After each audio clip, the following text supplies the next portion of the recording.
If you follow the channel for any amount of time, you probably know that I like to give raw, unabridged information for you to utilize as your own tool and to make your own educated decisions and opinions on. I think that information is absolutely everything and it's an absolute necessity, so as a result, I don't often like to interject my own opinion into the content. But today, it's gonna be a little bit different because while I'm, for the most part, a very laid-back person and just rolls with the punches, I honestly cannot stand aside while I watch the community that I love, the game that I love, get ravaged by incessant greed. But out of context, that's a pretty bold statement. So sticking to that first part about giving you just information, let me rattle off a few numbers, just the cold hard facts for you. Upon rough estimation, there's about 750 items in reserves today in Black Ops 4. That's something that while that number of 750 can't really be verified at the very moment, it's a rough estimation based on the previous that has been verified, 553 items before Grand Heist started. And Grand Heist apparently revolutionized the way the system works, adding in rewards from even past contraband streams, it seems, but again, perhaps I'm wrong, so we'll leave out the contraband stream items as well. But on top of that, there's easily 200 items in that drop list that will add to the already 553 items. So let's say for a rough estimation, there's about 750 items in reserves right now. Now, in order to access any of those items of those 750, you need to do one of two things, either open a reserve case or a reserve crate. One reserve case will give you one item, and that will then give you the statistical probability of getting the item that you want with a 0.13% chance out of that case, given again that rough estimate of 750 items. But also, that's assuming that all weights for all items are exactly the same. So that means that you have the exact same chance of getting an MK2 variant as you do as just a regular old sticker. And it also assumes there's absolutely no duplicates whatsoever. Now, for a case, that increases the odds ever so slightly, but it's still absolutely abysmal.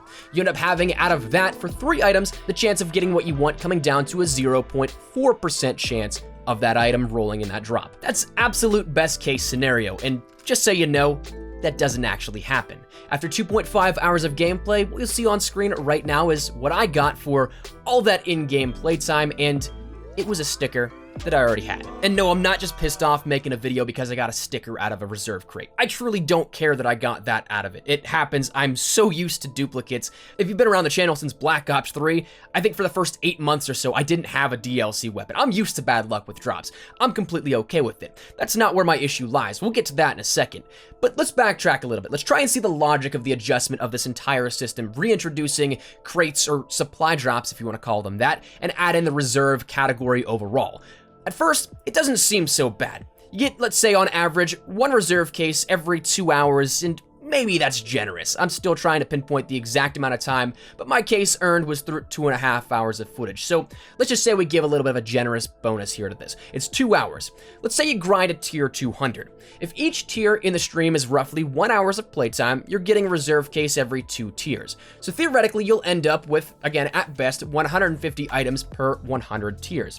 And like I said, at first glance, that's not half bad, even with the potential duplicates, right? But at tier 100, that's where you start to get to the point of who the fuck thought this was a good idea. Once you get up to tier 100, you receive that coveted Switchblade X9, which, upon playing with it a little further, is honestly a novelty to me. It's not really going to be any of my main weapons. I'd still prefer the Vapor, the ICR, any other weapon from the base game. It's not the be-all, end-all of weapons, for me at least. Once you reach that, you probably will keep gamming at this point to work on into the later reaches of the Black Operations, but you'll be met with a grim surprise. Once you reach tier 101, you get nothing. Okay, that's odd. Maybe it's just a bug, you tell yourself. Tier 102, nothing. This can't be right. Let's try one more. Tier 103, nothing. After tier 100, you literally get nothing for progressing like you did previously. Now, I can understand wanting to reward the grinders who go up to tier 100 by giving them a reserve drop on top of their already earned tier progression. That part's cool, no doubt. I have absolutely no issue with that. You're getting extra content on top of what you already would in that case. But what I cannot find the logic in at all is changing the system and punishing players who make it to the end, because once you're there, you can literally almost only get reserve content by peddling $2 supply drops until the player's broke if they want any chance of getting those items. And again, that is also taking into account still the fact that even best case scenario, you have a 0.13% chance or a 0.4% chance of the items you end up getting. And that's without duplicates, without any different weight distribution for loot items as well. I can't find the logic in that. I don't understand why when you're at 101, you don't get anything. Why at 102, 103, upwards of 3,000, why you don't get anything. I just don't. I don't understand that. And yeah, sure, it's cosmetic only. That's the big thing that I've been hearing a lot of pushback on, but it's really not at this point. It'd be less of an issue if it was, but I mean, we have things like the MK2 variants that actually alter the statistical properties of what you end up getting out of your gunfights. You get 25% more XP out of your kills whenever you use an MK2 weapon, which are only found in supply drops. That said, I mean, you do have the contraband stream items from Operation First Strike, and if you ended up getting any signature weapons that were massacrafted beforehand, I digress, you still have those, sure, but there are new ones in the contraband stream that aren't just cosmetic. Sure, they look cool, but they also do alter the gameplay itself. And here's also where I'd have a less of an issue, because you still have things like stickers completely weighing down the loot pool. And that's one thing that also, going into the loot distribution here at this contraband stream, can we talk about the fact that there are 45 stickers in the 100 tiers for the contraband stream? That's not even accounting for the calling cards and other stuff you'll probably never touch. And if you want to break that down, there's 45 stickers, 25 calling cards, 1 reticle. That's 75 items out of the way that I will absolutely never touch. Never. I have never changed the sticker set in my game. I've never really changed my calling card outside of getting to the Blackout rank 81 calling card that I ended up getting whenever I maxed that out. And of the 25 items remaining in that, there's one that's a core gameplay character that requires you to take part in the event. I don't think we can really group that in with cosmetic items. I don't think that that's necessarily fair. That's actually something that is a core gameplay feature. So of the 24 items remaining, do you know how many of those items you can actually see in a first-person perspective? Take out the uniforms and begrudgingly my beloved Brutus, because I absolutely love that Blackout character. You're left with 7 items that you can see from a first-person perspective. 3 weapons, 3 camos, 1 mastercraft. 7. 7 out of 100. All that other cool shit. Reserves, baby. You guessed it. That's where they're all at. Probably, again, we estimated a conservative amount probably of 200 items in reserves with this update, but it's been branded as the biggest content drop to date. So I would not be surprised if we ended up seeing more than 200, because 200 is probably in line with what we saw in the reserves for First Strike and Absolute Zero. So I would almost imagine it's at least double that. But that playable zombie skin for Blackout, MK2 weapons, the camos, the mastercrafts, the uniforms, you name it, that is all in reserves. And up until this point, we've talked about the best case scenarios, but let's be real, you're going to get a ton of duplicate. Like, I'm talking a lot of them.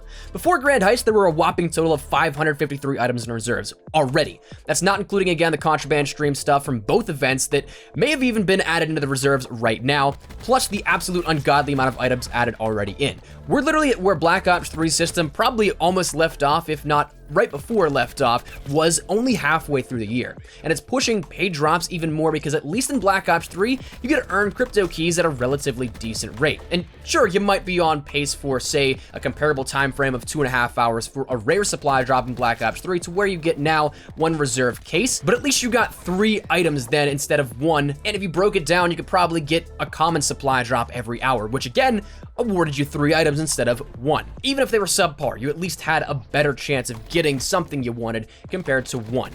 But I really do not understand why it's so damn hard about dupe protection. I don't understand why that is not a thing when almost every game that has loot boxes now does that, and one in particular that is absolutely blowing up and is direct competition, Apex Legends. Literally dupe protection. You cannot get multiple items if you don't have something already from that loot pool. And especially given the fact of the sheer absurd amount of items in the loot pool right now in drops, I'd be more inclined as a regular player, removing myself from the reality of having the fortune to create content for a job and just being able to be an unbiased bystander playing casually. I'd be more inclined to buy drops if I knew at some point I could eventually get everything I wanted. It's still absolute bullshit gambling, and I hate that, but at least there's an end game. At least there's a way to somewhat justify putting the time and money into this so that I know that I can get every item in that game. Now, well, we have to sift through probably 750 items in reserves, which again are all in one loot pool, by the way. So at best, you'd end up having that chance of 0.13% of getting what you want. And that's not even accounting for it later on down the line when more items are added in, and that theoretical 750 items exponentially grows to 1,000, 1,500, 2,000 items, you name it. And sure, yeah, I'm an absolute sucker here for it. 100% I bought into the tiers. I'm an idiot. Full transparency, I did that in the hopes of trying to showcase those items for you guys so that, again, you could make your own educated decision if you wanted to, say, buy something or just grind it out. You had the information to decide what's best for you by seeing what I did. And also, being this is part of my job, I can actually write that off. So it's more so an investment into the content and the workflow than just burning the money. And yes, I absolutely do agree. I think it's fucking stupid that we end up having to pay that much money for the 100 tiers, and I feel like a dick because I end up paying into it. I end up feeding the system and I absolutely hate it. But at the same point, even for those players that end up getting to 101 and wherever it may be, it's still an insanely predatory business model to having to have so many of those items be in reserves that you have to then either grind out an ungodly amount of time for or just pay $2 for it. That's where they get you, because you can put in 3 hours of game time, 2 hours of game time, or you can pay $2 and then take your chances with Lady Luck. So whether or not you buy into the tiers, whether or not you miss out on those 50 reserves or so throughout the actual game, and theoretically, best case scenario, you get those, it doesn't change the fact that it's still absolutely over the line. And that's what honestly just pisses me off the most, I think, because here's the thing. The game costs $60. $60 right there, let's start with that base. Then you add in the season pass, $50. That's $110 just there, that entry fee, and then playing a little bit more of the extracurricular content. It's $110 out of the way. And then you try and pull microtransaction levels of free-to-play games, if not even more. I saw a comment, and man, I didn't want to think that's actually so true, but it really is at this point. The comment ended up saying that EA is handling the microtransaction model better than Activision, which is absolutely saying something and a half, because EA's stability imploded because of their egregious MTX model. And that's something that the community gave them so much grief for, and rightfully so. It was something that were locking some of the key portions behind massive paywalls. And while, of course, we're not necessarily to that just yet, they also tried to make amends. Whereas it seems like at every single turn, there just is another MTX model popping up in Black Ops 4 or another COD game in the future. And based off the old adage, actions speak louder than words, I'm almost inclined at this point to believe that no meme, the upper echelons or wherever these decisions are being made, there has to be a discussion that goes something like, this free-to-play model works really well. This transparency with the community, great, people love that. This fair-to-play, no-dupe RNG crate style, man, a lot of people really seem to enjoy it. It's all working brilliantly. Let's do the exact opposite. Like, I feel like there almost has to be something that goes through those meetings like that in almost in a similar fashion, because it seems like everything that's going right in the community and industry outside of Call of Duty and working well for other games, it's just like, let's do the exact opposite. It feels like there is a direct comparison of a one-to-one polar opposite. You all know that I'm one of the biggest supporters of this game, and I want nothing more than to see it continue to grow and to see the franchise grow, the community, the people, everything like that, because I grew up with this game. I grew up with this franchise. Some of my favorite times in high school was playing World at War MW2 with my friends after class, cramming in a few more TDMs before I had to make my way to hockey practice, or a few more games late into the night knowing full well that I'd be a zombie come 7 a.m. in first period the next morning. But I want this all to work, but I feel like COD doesn't want that. I almost feel like that every turn I think it's a shit, this can't get any worse. And then it somehow does. It somehow goes to another level. To Activision and whoever has a direct say in these sort of things, these choices, the game's a cash cow, and in a literal business sense, that means that it's just selling by its name. It doesn't have to do any sort of special promo, it's just going to sell because it's Call of Duty, and that there's no hope of resuscitation. It won't peak again. It's been on a steady decline for a while now, and they want to make the most of it while they can, but that's where they're inherently wrong. If they try to be an industry leader, even just one more time again, they try and do something that'll really just capture the audiences of millions, that they can do something that will catch the mainstream media attention in video games being like, holy hell, that is a great idea. If they do that, then sure, they probably won't get back the golden days of COD 4, depending on who you ask, all the way up to Black Ops 2. They may never hit that initial peak level of sales in MW3, grossing about $1 billion in the first week or whatever the number was, but they certainly can let the franchise have a few more years of glory, which will sell even more over time. I just don't understand the short-sightedness of trying to shove as many MTX DLC models down our throats, all that bullshit, to generate an ungodly amount of cash right now, when you could spread that out over years and still make probably even more profit in the long run. I don't understand. And the thing is, with all the other competition out there, Fortnite and Apex, they're egregious in their pricing. Sure, it's like $20 for an outfit in Fortnite and a weapon skin in Apex, but here's the thing, they're only cosmetic, literally only cosmetic, and it's a free game that's not actively hurting their player base and fans. They're communicating things, they're setting out dates and times of when they can see updates, free content drops, all that kind of stuff. COD can't say the same thing. It's a $60 entry fee to even get the game, to even play Blackout. It's a $50 price point to play the extracurricular DLC, which ultimately fragments the player base. And it seems like every single air quote update has a price tag on it. It's just such a bummer, man. Like, I really want the best for this game, this community, this franchise, but I feel like it just doesn't want the same thing back.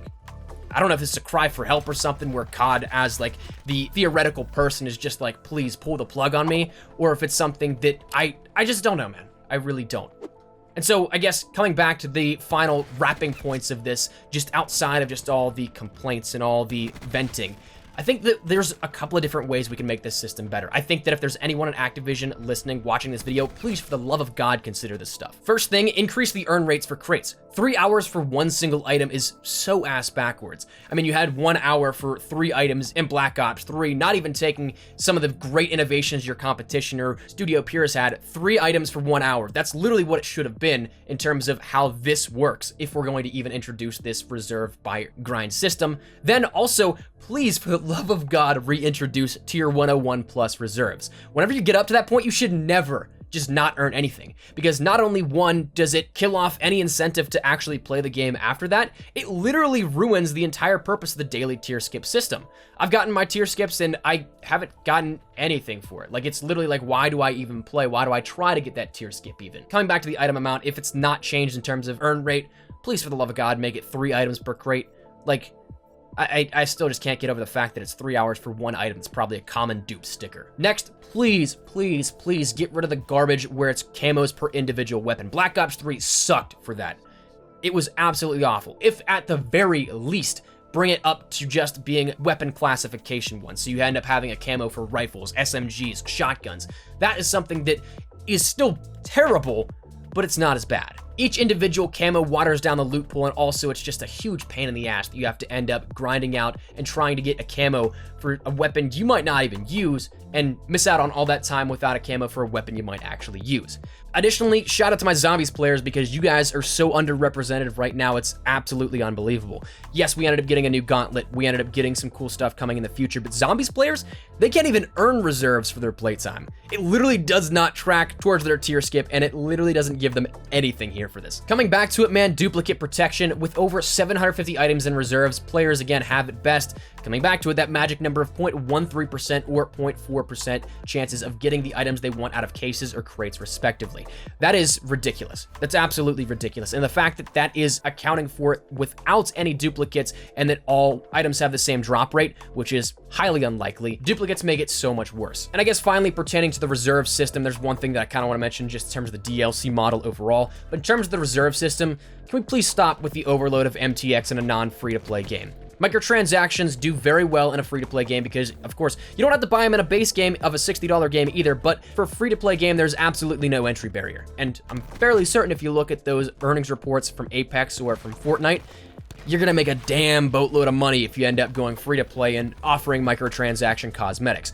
People eat that shit up. But seriously, with almost every single worthwhile item being behind a paywall, myself and other players will definitely think that, hey, my time really isn't worth it. They'll lose all motivation to play the game at all, and consumers, as a result, are basically paying $60 again for that entry fee, $50 to fragment the player base, as non-pass holders don't even have access to those DLC maps because you can't buy them a la carte like previously, and then each content update seemingly just pushes that $sign even more. That's really the biggest thing to me, is that, like, I woke up today, actually, you know what, let's backtrack. I woke up on Monday super stoked to make videos for the new event. I was so excited to put those 3 videos out that we did on Monday. I don't think that I've been excited since launch.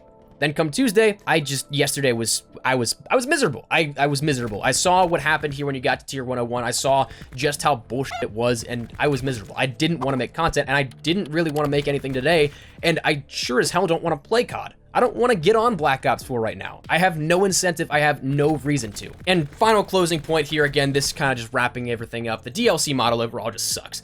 The Black Ops Pass would have been cool, I think, if it would have ultimately given players the maps for free and given access like it did back in Modern Warfare 3, if I'm remembering Elite properly, where a month or 2 later, players ended up getting all access to that, and it was more so just exclusive rights with the Black Ops Pass. But, like, dude, what the hell's going on?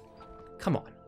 So that said, that's where we're gonna wrap it up. Again, thank you guys for sticking around this video. It's a very, very ranty video. I don't really ever do this kind of stuff, and you know what? I think this is one of those things where I just had to. I really did not like what's happening. I don't like what's happening, and I sure as hell hope that something changes. So that said, drop your thoughts in the comments down below. Let me know if you agree, disagree, why. And if you enjoy the content here on the channel, anything regarding to updates, news, information, all that good stuff, hit the subscribe button. We're going to be getting back to all that kind of stuff, informative stuff, things that'll just be unbiased. But today, just wanted to share my thoughts.